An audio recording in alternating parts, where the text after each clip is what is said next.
All right. Good morning, everybody. I'm coming to you from outside because it is a gorgeous morning. So, what we are going to do today is I'm sorry I haven't been on. I had technical problems, but I'm still here for you. We're going to continue to read Charlotte's Web. We are doing chapters, I'll go over chapter 14. And we are also going to talk about our skill of the day, which is actually one of my favorites, fairy tales. I don't know why fairy tales is just that wonderful of a skill. Also, we're going to be talking about figurative language. So we're going to talk about what is a fairy tale, what elements make up a fairy tale. You all know that I like to talk about what makes it, so that way if I see it, or it doesn't just say, hey, this is a fairy tale, you'll know how to identify it. So actually, I'm going to go over that first. So fairy tales. First things first. We know a lot of fairy tales. Now, before we had to kind of come in the house, quarantine, we did talk a little bit about fairy tales. As you know, fairy tales are actually fiction as well, okay? It falls under that fiction because it is fiction. So when you're talking about fairy tales,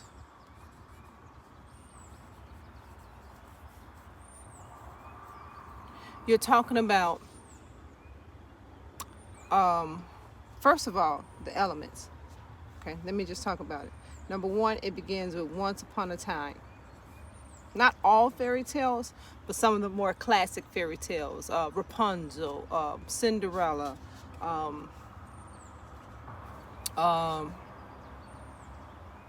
even Shrek. That's one of my most favorite modern ones, Shrek. It starts with once upon a time. You have a lot of things in there. You may have a prince and a princess. You may have a king and queen. Castles. There's always some type of castle. Magic.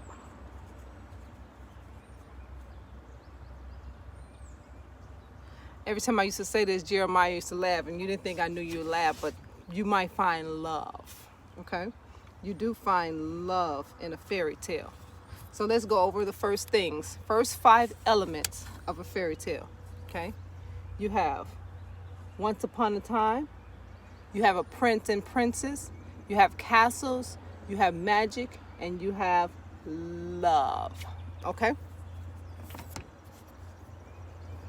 So those are the things that you'll see. Now there's plenty more, and those are the first 5 that I want to go over today.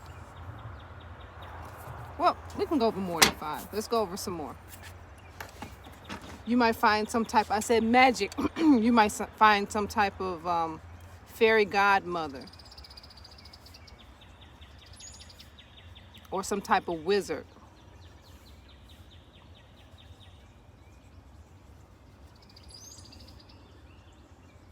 Okay, so the magic, I'll put down potions, but potions go with magic. Some type of witchcraft or witchery, like in Shrek, she was actually a princess that was changed. So that's magic. That's your you have your love, castles, dragons.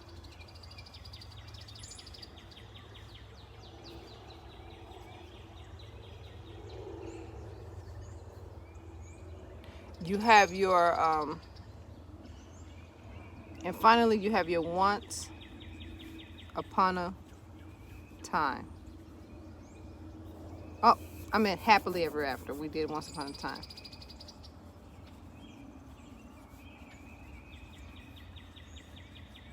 Okay, so 6, 7, and 8.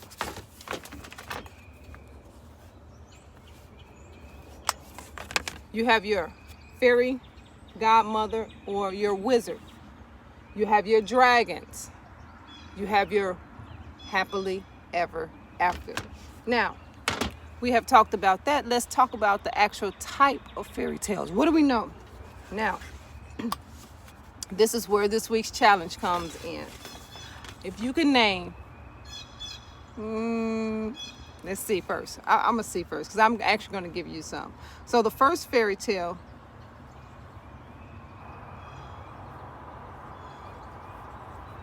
that we all know, that's super famous, okay? Actually, I'm going to give you 3.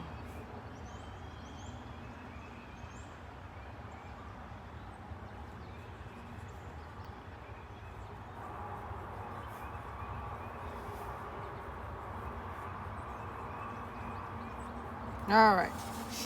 We have 3 here. Cinderella. Everybody knows the story of Cinderella. Her poor father left her with a stepmother. Stepmother was super mean, and stepsisters. Then she went along and went to this ball, dropped her shoe, and who comes looking for her? The wonderful prince. Or was he a king? He came looking for her. Looking. Magic came in and made her a wonderful carriage that she had to be home by 12. Clock was about to strike 12. She ran off. The king found the shoe. Come looking for Cinderella. Then finally, happily ever after, they find each other. Classic Cinderella. Now, I gave you only 3. But I want, aside from Shrek, let me put that down. I'm giving you 4 because I know some of you all are going to say, oh, Shrek. No. Okay? So these 4, you cannot say these 4. But if you give me, and the person that gives me the most fairy tales will be the winner of this week. I have a unicorn hoodie. I have Fortnite hoodies. And I have a bag of gumballs. I'll show you those later. Okay? So those will be our winners. And of course, I'll deliver those myself in person so that you can see me, Miss Cooney, and everybody else who's gotten their gifts and things. Just make sure in the comments or on Google Classroom, just give me those. I stay on Google Classroom 24/7, even here. So if you give me those, the person with the most, I'll tell you who it is Friday. And I'll come back on YouTube and tell you guys who it is, who's the winner, show you your prizes, and then I'll come and deliver them, okay? All right, let's get down to Charlotte's Web. And remember, we're going to talk about figurative language, but I'm going to teach that a different one. So right now we are on chapter 15.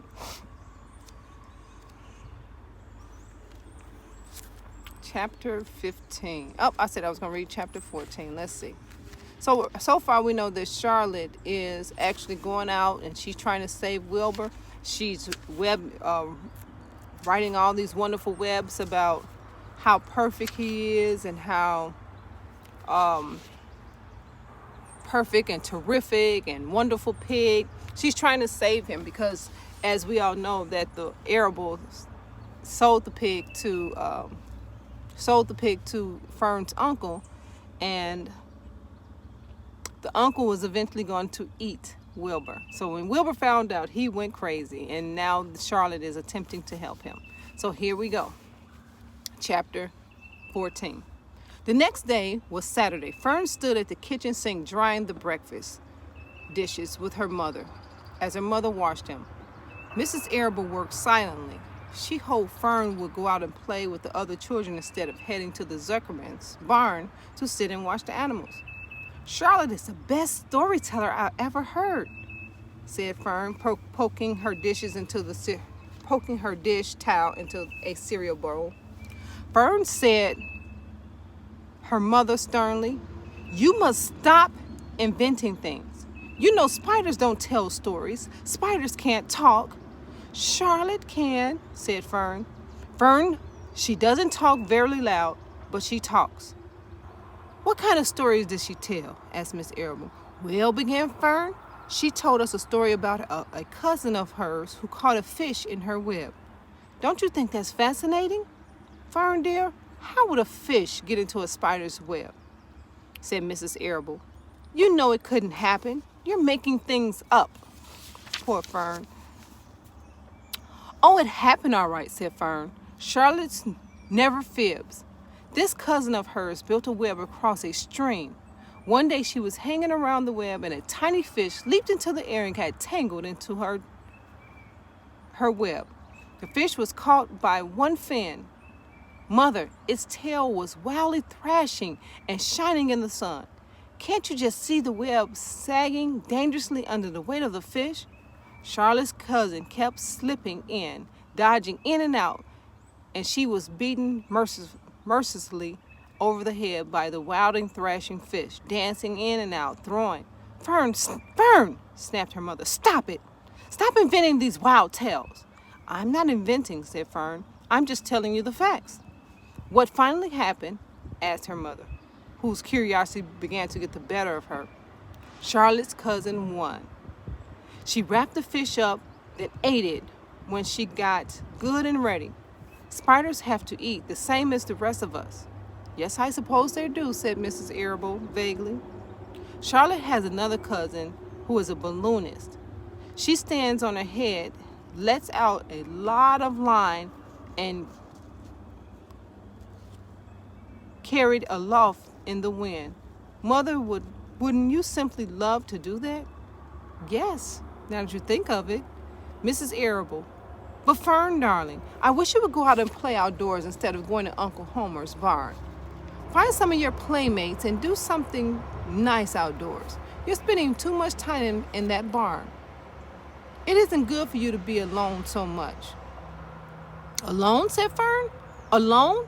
My best friends are in that barn cell. It is a very sociable place, not at all lonely.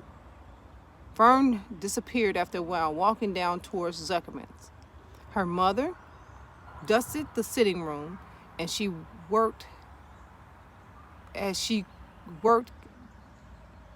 She kept thinking about Fern. She didn't seem natural for a while as a little girl to be interested in animals. Finally, Mrs. Arable made up her mind. She would pay a call on the Dr. Dorian, ask his advice. She got in the car and drove to his office in the village.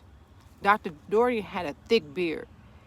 He was glad to see Mrs. Arable and gave her a comfortable chair. It's about Fern, she explained. Fern spends too much time in that Zuckerman's barn.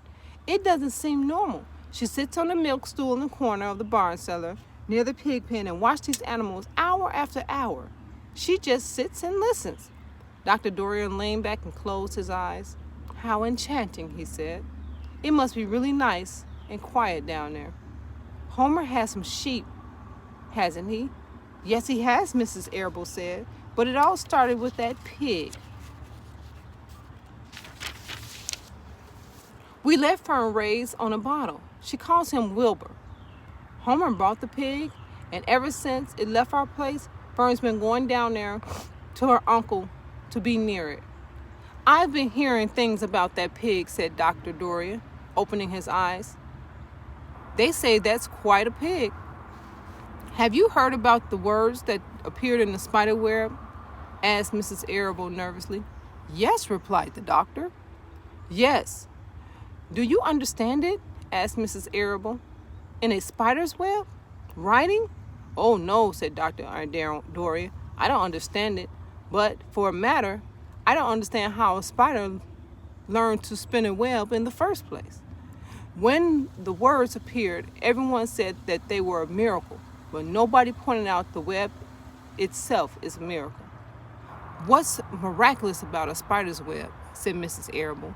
I don't see why you say a web is a miracle. It's just a web. Ever try to spin one? Asked Dr. Dorian. Mrs. Arable shifted uneasily in her chair. No, she replied, but I can crochet it on a dolly, and I can knit it in a sock. Sure, said the doctor, but somebody taught you, didn't they? My mother taught me. Well, who taught the spider? A young spider knows how to spin a web without any instructions, from anybody. Do you regard this as a miracle? I suppose I do, said Mrs. Arable. I never looked at it that way before, but still, I don't understand how those words got into the web. I don't understand it. I don't like it. I don't like what I don't understand. None of us do, said Dr. Dorian, sighing. I am a doctor. Doctors are supposed to understand everything. But I don't understand everything, and I don't intend to let it worry me. Mrs. Arable fidgeted for a moment. Fern says the animals talk to each other. Dr. Dorian. Do you believe animals talk? I never heard one say anything, he replied, but that proves nothing. It is quite possible the animals had spoken civilly to me and I didn't catch the remark because I wasn't paying attention. Children pay better attention than grown-ups. If Fern says the animals at the Zuckerman speak, I'm quite ready to believe her. Perhaps if people talk less, animals will talk more. People are incessant talkers. I can give you my word on that. Well, I feel better about Fern, said Mrs. Arable. I don't think I need to worry about her.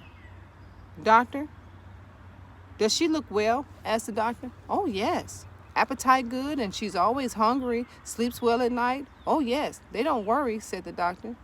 Do you think she'll ever start thinking about something besides those pigs, geese, and spiders? How old is Fern? She's 8.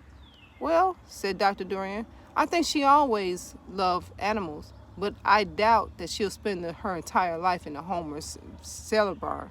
How about boys? Does she know any boys? She knows Henry Fuss, and Mrs. Arable, said Mrs. Arable brightly. Dr. Dorian closed his eyes again and went into deep thought. Henry Fussy, he mumbled. Remarkable. I don't think you have anything to worry about. Let Fern associate with her friends in the barn if she wants to. I will say offhand that spiders and pig are fully as interesting as Henry Fuss. Yet I predict that one day she will come when even Henry will drop a chance remark to catch Fern's attention. It's amazing how children change from one year. How's Avery? He asked, opening his eyes wide. Oh, Avery? chuckled Mrs. Arable. Avery's always fine, of course. He gets into poison ivy and gets stung by wasps and bees and brings frogs and snakes home and breaks everything he lays his hand on. He's fine. Good, said the doctor.